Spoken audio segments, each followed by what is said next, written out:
Prince Harry and Meghan Markle are rogue royals, and this time they are on their way to Nigeria for an event connected to the Invictus Games, they say. But at the same time, there is a deep, deep problem with the situation because Harry and Meghan are utilizing their titles and conducting quasi-royal tours in various countries. And the royal family just doesn't seem to know what to do with the cosplay royals. And when it comes to this trip to Nigeria, there are actually some pretty serious implications because Nigeria is a country that is part of the Commonwealth, but there are also so many geopolitical and foreign policy situations going on that Harry and Meghan's visit, what they say, what they do, could potentially damage UK government's ability to conduct relations with this particular country. And this issue is not one that is getting better. In fact, it's getting worse. I've called in again for the royal family to figure out how to deal with Harry and Meghan because they continue to go rogue without any consequences. And as time goes on, that becomes more and more dangerous to the monarchy because there are so many things going on that Harry and Meghan just never seem to consider when it comes to their actions. They are all about trying to grift, trying to make as much money as humanly possible. And if that impacts or negatively impacts the royal family and Charles's job as head of state of the United Kingdom, they seem to have little care. And that needs to change. And people need to call out Harry and Meghan more and more on this. And there's an excellent article in The Hill that discusses all these critical situations. And so we are going to talk about this today. If you guys haven't been to Royal News Network, my name is Brittany. I provide you all compelling royal commentary. So if you like tiaras and the behind the scene drama of the palace, feel free to hit that subscribe button. I would absolutely love to have you back. And if you don't know, with some of my followers, I've actually done a couple of tours. We've gone to Europe, we've gone to castles, we've talked about royals. Amazing friendships have been made. It's been awesome. And I have one upcoming to the Christmas markets in Germany and the Czech Republic. And so this will be right before Christmas. And so I know a lot of people have time off and those sorts of things or are trying to arrange things with family.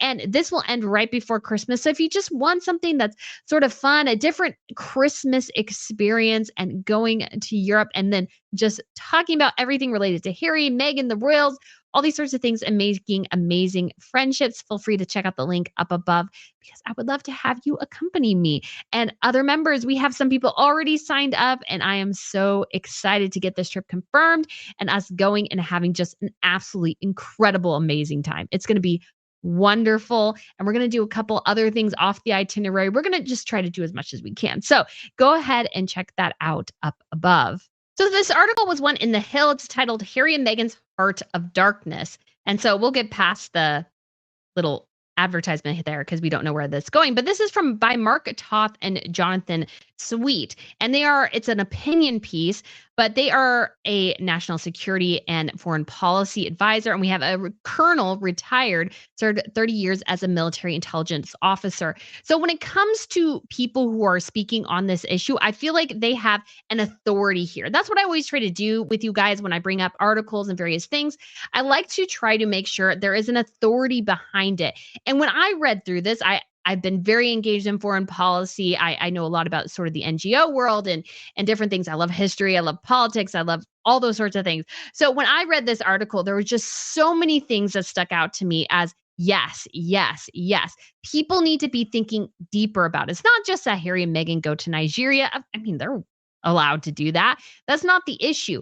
The issue is, and it's coming to this time and time again, is that because they still have these titles, because they're in the line of succession, because there is so much confusion about where they stand, the monarchy has sort of had this somewhat hands-off approach. People don't quite know what to do with them. And so they do get treated this way. And I think attempts, although Charles did not meet with Harry, so he is sending a message that way. But I think beyond that, there's a confusion over where Harry and Meghan stand. And so people think sometimes that they probably need to placate Harry and Meghan a little bit so that maybe if Harry talks to his father later, that country, that government, that agency, whatever, he can put in a good word for them with Charles because Charles obviously talks to the prime minister. And so Charles has a lot of influence because, again, He is the head of state. But obviously, Harry doesn't have that role. And I think people know that. But at the same time, I don't think they do at the same time. Because again, we get these constant stories. Is Harry meeting with his family? Is he not meeting with his family? He's doing engagements that look like royal engagements, like they are still being royals. They are cosplay royals, as I've called them numerous times. And because of that, again, there is a mass confusion. And the American market is already generally confused. I had to address a totally misinformation narrative that somebody was promoting that essentially, oh, what happened to the British media? Why aren't they trying to follow Catherine anymore? And I was like, well, duh. She has announced to the world that she has cancer and is undergoing treatment. She's a mother with young children. I don't think most self-respecting publications are going to stalk her. And there is a general hands-off agreement when it comes to the press. The press generally in the UK, they will publish pictures of the royals on engagements, but paparazzi pictures or something that certain members of the public try to sell don't go through. It's rare that it does. In the case of Catherine at the market with William in Windsor, I think that was a special case because they knew the bigger announcement was coming and they wanted to sort of preface people a bit, and they just allowed it. They're like, well, it went through. We're just going to go ahead and allow this to go through and go forwards. But overall, there is a gentleman's agreement between the palace and the press.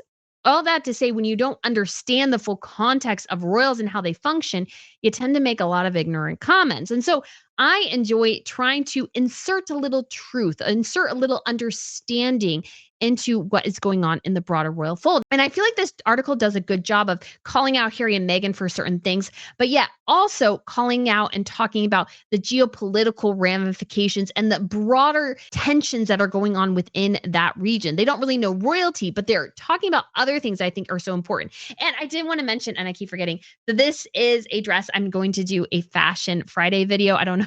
I named it Fashion Friday, but I'm not sure if it'll get out. But this dress is a dupe of Kate's Beulah London dress that she wore to Polo a couple years ago. So be on the lookout for that video on Royal Fashion News if you haven't already.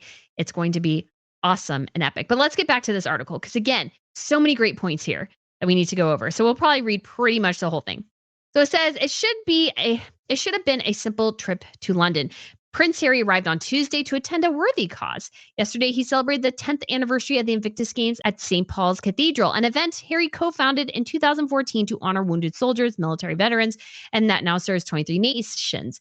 He did so alone. His wife, Meghan, the Duchess of Sussex, and I like how they didn't capitalize the D in Duchess. I love that, remained in Montecito, as did King Charles III's two young grandchildren.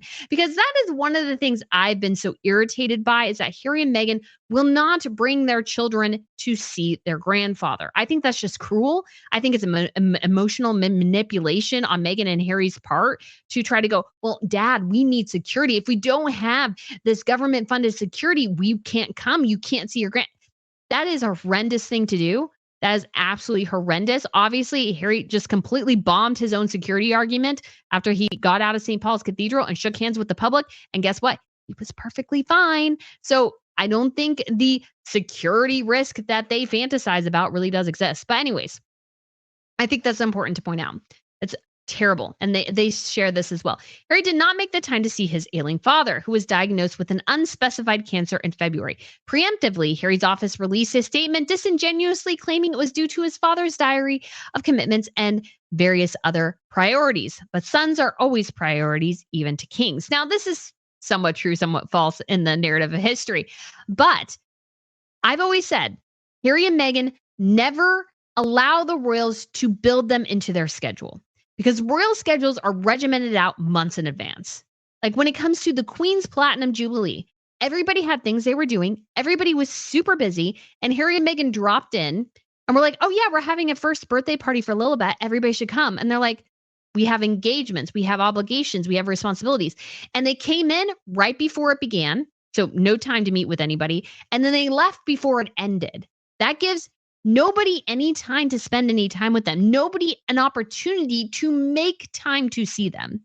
And that's what's happened here. Charles's schedule is planned out, again, months in advance. Obviously, with the cancer, they had to rearrange some things. But he was anxious to get back to work. And Harry's just blowing through town and going, hey, Dad, can I see you? And he's like, Well, no, you did not make time.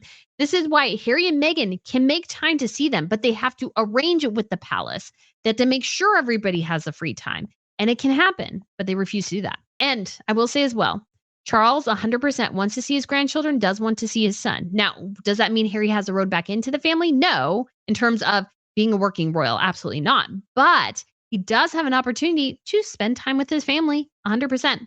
The Duke of Sussex's estrangement from his family uncomfortably continues, including from his brother William, the Prince of Wales, and his sister-in-law Catherine, the Princess of Wales. Okay, I do not like that they didn't capitalize Prince and Princess because they should. That's part of the titles. What should have been the start to an inspiring trip that ends later this week in Nigeria has now turned into a dystopian exercise reminiscence of Joseph Conrad's Art of Darkness.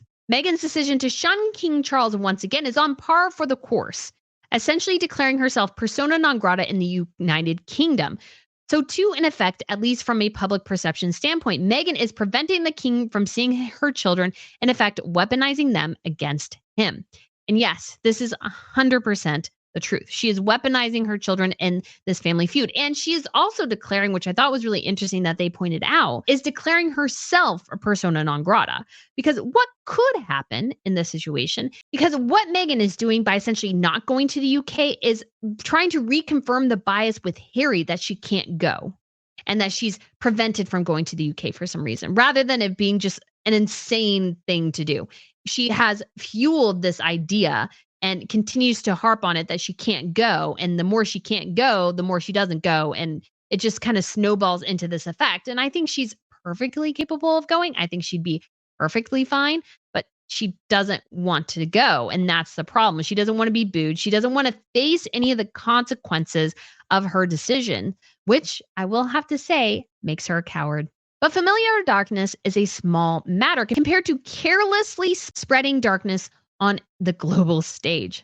That's a big statement. Geopolitical and national security implications are very much in play right now in the Sahel of sub-Saharan Africa. Yes, there are bigger things at play than Harry and Meghan. And that's what I've always tried to, especially with the Crown Report, tried to push. There are larger things at play here. And that was even when it came to Catherine and the whole narrative that people were pushing, like, where is Kate? And then later, obviously, all the terrible things that they said about the Photoshop and everything. Yes, some of that was Sussex stands, of course, but there is a larger thing at play here, guys. There always is, generally, because royals, again, are head of state. So, of course, Russia, which is engaged in a conflict in Ukraine that the UK is actively supporting the Ukrainian resistance, yeah, it benefits them to spread misinformation about Catherine and Charles if it destabilizes the monarchy. Yes, Harry and Meghan may have started it, or their fans did, but others are jumping on that because, again, there's a bigger picture here. It's not all focused on London and Montecito. There's so many larger things going on. So it says Harry and Meghan's initial decision to accept Nigerian Defense Minister's Alhaji Mohammed Abubakar Barou's that was long, invitation to visit Abuja this week was completely above reproach. Nigeria is hopeful of soon hosting a future Invictus Games, and Nigeria is a vital ally in an increasingly destabilized yet strategically important region of Africa. So I feel like them hosting the Invictus Games is a bit of a stretch, to be quite honest, just because of it's a harder place to get to. Do they have the infrastructure to support it? I feel like it's perhaps a bit out of the way, but anyways, it goes on to say Meghan's machinations, however, have changed all of that. By refusing to travel to London with Harry and by failing to bring her children along with them to see King Charles and Queen Camilla, Meghan intentionally put the media spotlight on herself just in time to highlight her trip to Nigeria. Because at the end of the day, this will all be about promoting Meghan. Screw Harry, it's all about Meghan. Because it is all about Meghan. She is starting to make the Invictus Games all about herself. I've said, and I will continue to say, if she cares about these games, she will stop going. Or she will at least stop with the fashion parade and just start wearing Invictus gear all the time. And she'll probably do the thing as well, which she did to South Africa, which I thought was very offensive, which was leave her wedding ring at home. She'll probably do that again, or her engagement ring, because, it's too dangerous. But, who knows? I thought it was so offensive that she did that to South Africa. She's like, oh, it's too dangerous for me to bring my engagement ring, even though I'm being followed by the best security in South Africa. So Yeah, anyways, very rude, I thought. And again, Meghan, who supposedly has a degree in foreign relations and or international relations and interned at the US Embassy in Argentina, you would think she would know a little bit more about how to be diplomatic, but as time has shown overall, Meghan has no idea about diplomacy unless it suits her own agenda. So it says the Hollywood power games may play to one's advantage in Tinseltown, but in the real world of foreign policy and national security, Harry and Meghan are only naively strengthening the hands of Moscow and Beijing. Now, I know some people have taken issue with the naively. I don't really. I think Harry and Meghan, they're just greedy, to be quite honest. They need to turn a buck. They're grifters. They need to make money anywhere they can because at this point, the revenue stream is starting to shrink in on them. So they really need to figure out what else to do. And so obviously the broader implications of their trip, the geopolitical, what it means for the UK going forward in foreign policy, they don't care. They don't care one iota how it might impact them in their trip. All they care about is suiting their own agenda. That's it. Nothing else. It's all about them. Nobody else. Instead of arriving in Abuja as a beloved daughter-in-law of the UK's reigning monarch, who is also the head of the 56-member Commonwealth of Nations, Meghan chose to travel alone to Nigeria and, in effect, to play the role of the aggrieved royal outcast, bearing the self-proclaimed scars of modern-day British racism. And I think this is incredibly true, too. Meghan, again, separates herself from everybody else. That is her choice to separate herself. She could try to get in with the system, but she doesn't. Like, it was kind of like her stupid, well, I wear beige because I don't want to clash with the other royal family members. I'm like, their offices talk to each other about their fashion choices, right? That's why they generally don't clash with each other.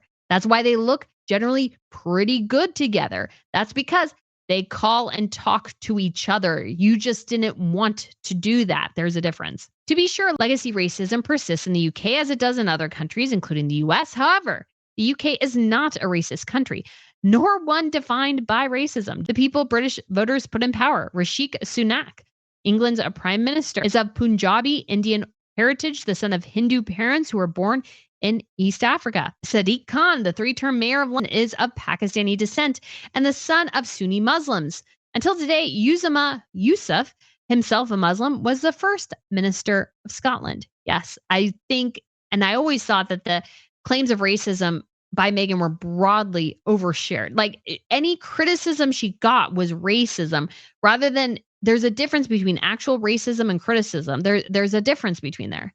There's a difference between those two things. And she lumps everything in. That's what her and Harry do, I think, sometimes about the security issues. It's like it's lumped in with everything. Like you get a couple of negative comments. Oh my gosh, we need this massive security. It's like, no. That's not the same thing. Real threats are different than people talking on social media. Yes, those can turn into real threats, but you get my drift. All three men were representative of the cosmopolitan England that came into its prime during the reign of the late Queen Elizabeth II, and as a result of her counsel. That is the messaging that Harry and Meghan should be bringing to Nigeria, one of the UK's commitment to the Commonwealth, especially in Africa, and the relevance of the global South in modern-day England, Scotland, and Wales. 100%. Instead, we are witnessing a redux of Empire 2.0, the notion that the Commonwealth is just a modern-day imperialist enterprise that Harry and Meghan foolishly allowed themselves to first become associated with in their eponymous Netflix series and their Oprah Winfrey interview, when they still raised still unsubstantiated claims of racism in the royal family. Yes, 100% yes. They made claims of racism that they could not substantiate, and they created this false narrative around the Commonwealth, even though they were a part of it, and knew that's not what it was, because the essential aspect of the Commonwealth now is that it's an economic agreement. If you're a part of the Commonwealth nation set, you get favorable trade agreements with 56 other nations, including the UK, Canada, Australia, and New Zealand. Some of the largest economies on earth. Why wouldn't you want to be part of that? Why wouldn't you want to be part of that? Of course you would want to be part of that. I think Pakistan and India are probably a part of that as well because they were part of the Commonwealth, and they wouldn't be part of the Commonwealth in the same way, I don't think. But those are massive countries too. The populace of Pakistan is huge. And so it's like there are economic reasons why they're part of it. This is not the Empire 2.0. They're economic accords that independent countries can come to agreement with. And if you don't follow certain aspects of these economic agreements, you are sort of, maybe pushed out. I think South Africa was pushed out for a period of time because of apartheid. But you could say those reasons were justified. And once apartheid died, all of a sudden they were allowed to come back in at some point. And so there are good reasons to be part of this. This is why people want to be part of the Commonwealth, is because it gives them a financial benefit. It's not an empire, it's a economic agreement. But once Harry and Meghan got kicked out of the monarchy, all of a sudden it became part of the empire rather than just simply an economic agreement countries wanted to be in. And so it says Harry and Meghan are not simply popping in to a Nigerian detached from the regional realities of sub-Saharan Africa. Niger, an impoverished country to its north and Western Sahel, underwent a coup in 2023, which I actually did not know. U.S. forces were expelled from an airbase being used to surveil and interdict Boko Haram, essentially a Nigerian Taliban and ISIS operating in West Africa. Earlier this month, Russian President Vladimir Putin's military forces began using Airbase 101, which they don't say specifically, but I guess is the same base. Moscow is rapidly building military and economic inroads into the region, including in nearby Chad, Mali, and Burkina Faso, and toppling previously stable democracies throughout the Sahel in the process. And again, destabilizing allows them to function more and allows them to build greater operations. And these are all very, very serious things. This is a very unstable region. Niger is wildly impoverished, like wildly, wildly impoverished. I've actually known people who've gone to Niger. It's a very, very impoverished country. And there's like nothing. There's like nothing there. And so very unstable. And you have all those other factions in there as well: Burkina Faso, Mali, Chad, all of which are dealing with oftentimes insurgency efforts within those regions. I'm not as up to date on some of those areas as I was, but I know these areas are places where there is instability, and there are foreign adversaries who are trying to make inroads, foreign adversaries to Western influences like the UK, like the United States. They're looking to exploit these regions. One key factor in overthrowing once Western-friendly countries is Putin's propaganda war aimed at painting the UK and its NATO allies as modern-day Western imperialists and unrepentant racists. Putin does this in concert with Chinese President Xi Jinping as part of their coordinated efforts to undermine and destroy the Commonwealth in Africa. Again, huge, huge, huge. China has also been well known for exploiting and getting into Africa and trying to they endear themselves to the various governments by promising to build roads and infrastructure and those sorts of things. And they tend to do that, but they also tend to be shoddy work, and also sometimes like they're a road to nothing. So again, lots going on here geopolitically that again could influence and undermine. And these people would be in the know. These are people who would definitely be in the know in some of this. Harry and Meghan's most virulent fandom, often referred to as the Sussex Squad, failed to understand the tragic extent to which the African nationals are being placed in harm's way by Moscow and Beijing. Now, as Western interests are being attacked in the Sahel, the Duke and Duchess of Sussex are unwittingly aiding Putin and Xi by continuing to undermine King Charles as head of state and head of a Commonwealth. Yes! Again, I've talked about the purpose of royals being head of state, so it's great to see somebody else bring those things to the forefront as well.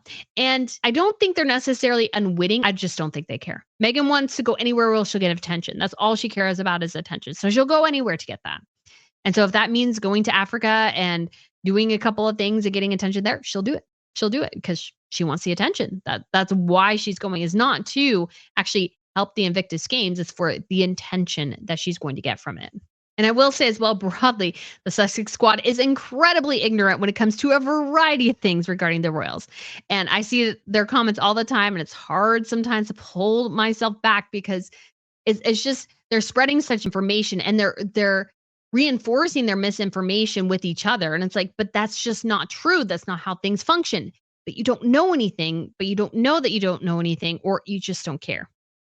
Millions of African citizens in the Sahel are now being actively economically exploited by Russia and China. Yes, natural resources are being stolen, and in hundreds of cases, they are being brutally massacred by Russian paramilitary groups. Ditto in the Central African Republic, Sudan, and across the entire African continent. And Nigeria, courtesy of Boko Haram, is high on Putin and Xi's wish list in Africa. Yes, it's one of the more stable countries. I think they have oil as well. And so that is obviously something that they want to exploit. I can't remember what the population of Nigeria is, but it might be one of the most, if not the most populous country in Africa. Democracy dies in darkness, but so does naivete and greed. I would argue this is more about greed than anything, to be quite honest. This is a lot about greed, a lot about grifting, because it's not just greed in that they just want money so bad, but they've created a situation for themselves where they have to make money and they have to do anything they can to make money because they can't really support themselves without doing that. They can't really support themselves without exploiting themselves, if that makes sense. And so they have to do whatever they can to do that. And so they will go into situations where they shouldn't because they're like, well, we need money. We need to live. And it's like, well, yes, that's true. But you also created this situation for yourselves, guys. This is entirely a self serving thing because you guys were the ones who left. You guys were the ones who didn't figure out what to do. You were the ones who initiated Brexit without a plan, just thinking you could walk all over everybody. The stupidity of Brexit and how Harry and Meghan handled it, I don't think can be ever understated. So it goes on. Harry and Meghan must ditch their knives out approach to King Charles that was on display in Jamaica and recognize that when they operate on the world stage, their decisions and actions result in very real consequences because of who Harry's father is and the role he plays in global affairs, which again is why the titles must be stripped, perhaps even their places in the line of succession. It must go if they don't stop this. And Charles needs to buck up and address this issue. Unfortunately, Harry and Meghan remain self-servingly lost in propagating a dystopian heart of darkness that in reality ostensibly no longer exists. Western imperialism and racism of old are not destroying modern-day Africa. Rather, Russian and Chinese military and economic imperialism are subjugating sub-Saharan Africa increasingly through violence and anti-democratic oppression. Yikes. And that is where it ends. And again, Mark Toth writes on national security and foreign policy. Colonel retired Jonathan Sweet served 30 years as a military intelligence officer. And I don't think I find anything that they've said that I say, oh, no, I don't think that's true. Pretty much all they said is being on the buck of what is really going on in Africa. I mean, I've been hearing about this for years, like probably well over a decade.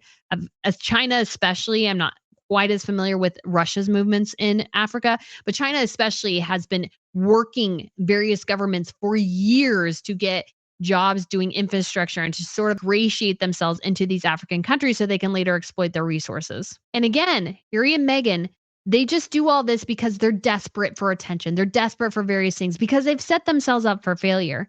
But the monarchy, too, is setting itself up for failure. The UK government is setting itself up for failure because they're constantly allowing Harry and Meghan to just do what they want with their titles. And if it was very firm, very focused that, no, they don't represent the monarchy. Not only that, they don't have the title of the Duke and Duchess of Sussex. Harry might be his father's son, but guess what? He has no real role or place in the line of succession, and neither do his children. Then that might be the case where countries are like, okay, well, I mean, I guess they represent their money and maybe we can promote ourselves, but we don't really get anything else from this agreement. And that's what I think the royal family and everybody really needs to work towards is that solution. I think the other things they're doing are just a mess.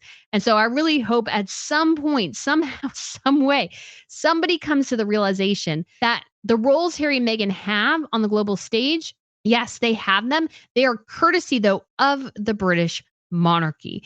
And to move into the future, I think the British monarchy must figure out how to mitigate their rogue elements. And Harry and Meghan are definitely their rogue elements. So guys, let me know what you think of this video. Thank you so much for watching, and I shall see you soon. Bye.